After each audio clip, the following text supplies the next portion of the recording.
दुनिया के नक्शे पर अगर आप पाक भारत सरहदों को देखें तो आपको कश्मीर से लेकर सर क्रीक तक सिर्फ लहू और बारूद की लकीरें नजर आएंगी।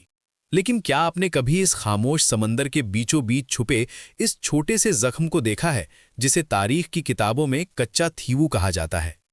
ये महज 285 एकड़ का एक बंजर जजीरा नहीं है, बल्कि ये भारत की डिप्लोमैटिक तारीख का वो सबसे बड़ा मुअम्मा है जिसने आज दहाइयों बाद दोबारा जन्म ले लिया है। तसव्वर करें एक ऐसे मंजर का जहां एक मुल्क अपनी ज़मीन का एक टुकड़ा सिर्फ इसलिए दूसरे के हवाले कर देता है कि शायद इससे दोस्ती का रिश्ता मजबूत हो जाएगा, लेकिन उसे क्या मालूम था कि यही दोस्ती का तोहफ़ा आने वाले वक्त में तमिल नाडु के हज़ारों माहीगीरों के लिए कैद खाने की दीवार बन जाएगा।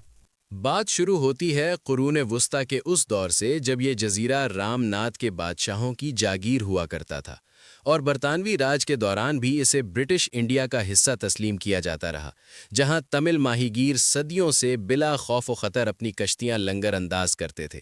लेकिन जैसे ही 1947 में आज़ादी का सूरज तुलू हुआ, समंदरी हुदूद का एक ऐसा तनाज़ा खड़ा हुआ जिसने दोनों हुकूमतों को आमने सामने ला खड़ा किया।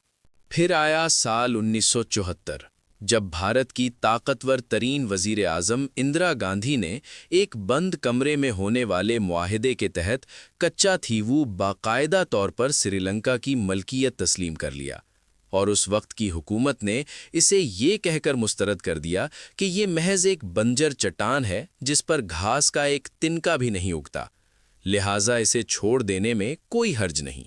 मगर तारीख इतनी सादा नहीं होती। ये बंजर चट्टान देखते ही देखते एक इंसानी अलमिये में बदल गई जब श्रीलंका की बहरिया ने इस जजीरे के गिर्द भारतीय माहीगीरों को गिरफ्तार करना और उन पर गोलियां चलाना शुरू कर दीं, जिससे ये साबित हुआ कि जमीन का कोई भी टुकड़ा कभी बेकार नहीं होता।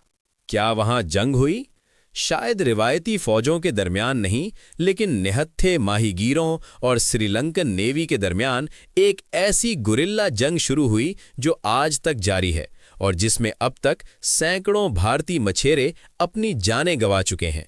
अब सवाल ये पैदा होता है कि आखिर इस बंजर चट्टान में ऐसा क्या है कि आठवीं ताकत रखने वाला भारत उसे वापस लेने के लिए बेचैन है? इसका जवाब इसकी स्ट्रेटेजिक लोकेशन में छुपा है। कच्चा थीवू पाक स्ट्रेट के ऐन वस्त में वाक़ है, वो रास्ता जो खलीज बंगाल को बहीरा अरब से जोड़ता है। आज के दौर में जब चीन हैम्बन टोटा जैसी बंदरगाहों के जरिए श्रीलंका में अपने पंजे गाड़ चुका है, भारत को ये खौफ खा रहा है कि अगर कच्चा थीवू पर चीन ने अपना कोई निगरानी का निज़ाम लगा दिया तो भारत का पूरा जुनूबी दिफाई निज़ाम मफलूज हो सकता है। ये महज एक जजीरा नहीं है, बल्कि ये वो स्ट्रेटेजिक आउटपोस्ट है जो बहरे हिंद की सियासत का रुख मोड़ सकती है। कच्चा थीवू की ये खामोशी एक बड़े तूफान का पेश खैमा लगती है।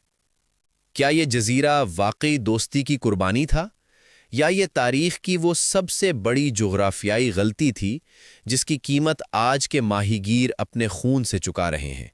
क्या भारत को अपनी ये ज़मीन वापस लेने के लिए कोई सख्त कदम उठाना चाहिए, या फिर बैनुल अक़वामी मुआहिदों का एहतराम ही वाहिद रास्ता है? अपनी कीमती राय से हमें कमेंट सेक्शन में ज़रूर आगाह करें, और अगर आपको ये तफसीली दस्तावेज़ी वीडियो पसंद आई है तो ऑनलाइन एकोज़ को सब्सक्राइब करना ना भूलें, जहां हम तारीख़ के बंद कमरों से सच्चाई निकालकर आपके सामने लाते हैं। मैं हूं आपका मेज़बान अहमद सईद। अल्लाह हाफ़िज़।